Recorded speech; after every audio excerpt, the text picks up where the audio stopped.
বরখলা বিধানসভার শ্রীকোনা জিপির হাতিরহাট দ্বিতীয় খণ্ডে পিডব্লিউডি রোড থেকে হাতিরহাট দ্বিতীয় খণ্ডে বরাক নদীর ইএনডি বাঁধ পর্যন্ত রাস্তা বন্যার জলে ছিন্ন ভিন্ন করে দেয় এবং হাতিরহাট দ্বিতীয় খণ্ডে ইএনডি বাঁধ বন্যার জলে ভেঙে যায়। হাতিরহাট দ্বিতীয় খণ্ডের বাসিন্দারা ভাঙা এলাকায় জমায়েত হয়ে প্রতিবাদ সংগঠিত করে জেলা প্রশাসনের কাছে দাবি করে যে অতি সত্বর জরুরি ভিত্তিতে রাস্তা ও বাঁধ মেরামত করতে হবে। দীর্ঘদিন থেকেই বন্ধ পানীয় জল সরবরাহ করতে হবে। উল্লেখ্য, এবারের বন্যায় বাঁধ ভেঙে গ্রামের রাস্তার বেশ কিছু অংশ নিশ্চিহ্ন হয়ে যায়, ফলে গ্রামের ছাত্রছাত্রীরা স্কুলে যেতে পারছে না, বয়স্করা রাস্তা দিয়ে চলাচল করতে পারছে না। ইএনডির বাঁধ ভাঙায় গোটা গ্রামের সাথে যোগাযোগ বিচ্ছিন্ন হয়ে যায়। এলাকার মানুষের অভিযোগ, বিগত দিনে ইএনডি বাঁধে খুবই নিম্নমানের কাজ হয়েছে, তাই এর ফল জনগণকে ভুগতে হচ্ছে। বাঁধ ও রাস্তার দায়িত্বে থাকা বিভাগীয় কর্তৃপক্ষের কেউ এসে কোনো খবর নেয়নি। বেশ কয়েকদিন হলো রাস্তা সংস্কারের কোনো উদ্যোগ লক্ষ্য করা যাচ্ছে না। অন্যদিকে প্রায় 20-25 দিন থেকে পানীয় জল সরবরাহ বন্ধ। নালা পুষ্করিণীর জল পান করছেন, এতে বিভিন্ন রোগের আক্রমণের শিকার হচ্ছেন জনতা। ওই সমস্যাগুলি জরুরিকালীন ভিত্তিতে সমাধান করার দাবি জানান এলাকার ভুক্তভোগী নাগরিকরা। প্রতিবাদ চলাকালীন বক্তব্য রাখেন আব্দুল মতিন বরলস্কর, বাহারুদ্দিন বরলস্কর, মনসুর আহমেদ বরলস্কর, আকবর হোসেন বরলস্কর, হুসেন আহমেদ বরভূঁইয়া, মোবারক আলী লস্কর, তবারক আলী লস্কর, এবাদুর রহমান বরভূঁইয়া, নাজির আহমেদ বরভূঁইয়া, ফিরোজ আহমেদ। ওই সময় এখানে উপস্থিত সারা ভারত কৃষক সভা কাছাড় জেলা সম্পাদক সুভাষ দেব গ্রামের ভুক্তভোগী জনগণের পাশে দাঁড়িয়ে জেলা শাসক তথা বিভাগীয় কর্তৃপক্ষের নিকট দাবি জানায় জরুরিকালীন ভিত্তিতে রাস্তা সংস্কার ও নদী বাঁধ মেরামত করতে হবে।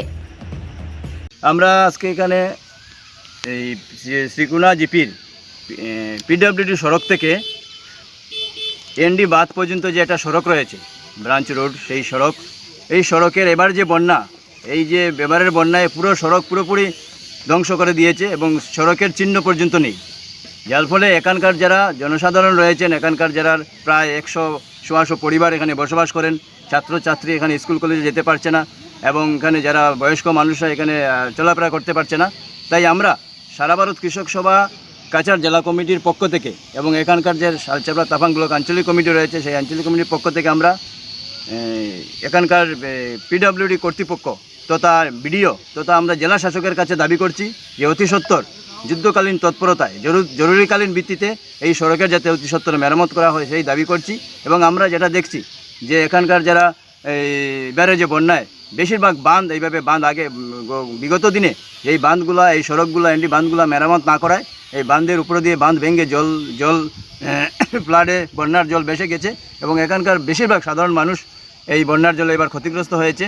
এবং পাশাপাশি আমরা এই অঞ্চলে আমরা যেটা লক্ষ্য করছি যে এখানে একটা পিএইচই প্ল্যান্ট রয়েছে। পিএইচই প্ল্যান্ট থাকা সত্ত্বেও এখানকে যে এবারের যে বন্যায় যে নদীর থেকে জল উঠানোর যে বার্জ থাকে, সেই বার্জ স্বাভাবিকভাবে একটু ক্ষতিসাধন হয়, সেটা ঠিক করার কোনো হেলদুল নেই।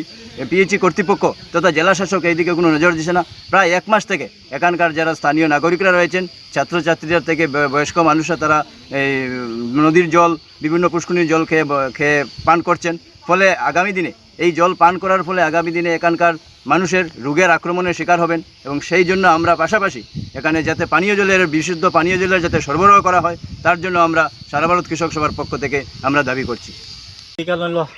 শ্রীকোনা জিপির অন্তর্গত হাতিয়ার দ্বিতীয় খণ্ড, এই যে বাঙ্গন দেখা যায়, এটা প্রতি বছর ভাঙে, ফ্লাড আইলে ভাঙে। এই জায়গাটা যদি একটু উঁচা করিয়া ওই বাকি 2 সাইডের লগে মিলাইয়া দেওয়া হয়, তাহলে জায়গাটা আর ভাঙার সম্ভাবনা কম থাকে। আর এই ভাঙা দেখা যায় যেটা, এটা মানে প্রতি বছর ভাঙে আর আমরা চরম দুর্ভোগের শিকার হই। আমরা এইদিকে সব সময় কাজ আমল লাগে বার হয়ে যাইতে লাগে। এবার এইদিকে প্রায় 500-600টা পরিবার আছে, এই স্কুলে বাচ্চা যাইতে লাগে, আমরা বড় মানুষ কাম কাজে যাওয়া লাগে, মানে খুব দুর্ভোগের শিকার হই আমরা প্রতি বছর। আমরা এখন পর্যন্ত যে ভাঙছে এদিকে কেউ প্রতিনিধিও কেউ আইছে না, এই ডিপার্টমেন্টের কেউ আই এখন দেখছে না। আমরা চিন্তা করি এদিকে আমরা কেমনে যাওয়া করমু বা কেমনে চলাফেরা করমু, বাচ্চান্তরে কেমনে স্কুলও দিমু, আমরা খুব সমস্যার মধ্যে আছি। এরপরে বয়স্ক মানুষ আছে, এরাও যাইতো কীরকম, একটু বৃষ্টি পড়লে ওই জায়গাটার অবস্থা কীতে হইব, আমরা খুব চিন্তাতে আছি। এর বাদে পানীয় জলের ব্যবস্থা নাই।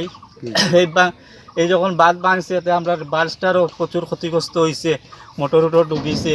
এখনও পিএইচির লাইন, বহুত লাইন পানি ঢুকার সময় বাঙ্গিয়া লইয়া গেছে গিয়া, হ্যাঁ আমরা কোনো অবস্থা না খেয়ে খবর লয় না। আমি এই মিডিয়ার মাধ্যমে আমার এই কাছাড় জেলার ডিসি মহাশয়রে মহোদয়রে অনুরোধ করি আর ইয়ার যথাযথ ব্যবস্থা নেওয়ার লাগিয়া, যাতে আমরা এই যে বিচ্ছিন্ন হওয়া গ্রামর বিচ্ছিন্ন হওয়া জনসাধারণের যাতে সুবিধা হয়, আমরা যাতে এদিকে যাওয়া আসা করতে পারি, এটার বিবিধ ব্যবস্থা নেওয়ার লাগিয়া আবেদন আমরা করতেছি। আমরা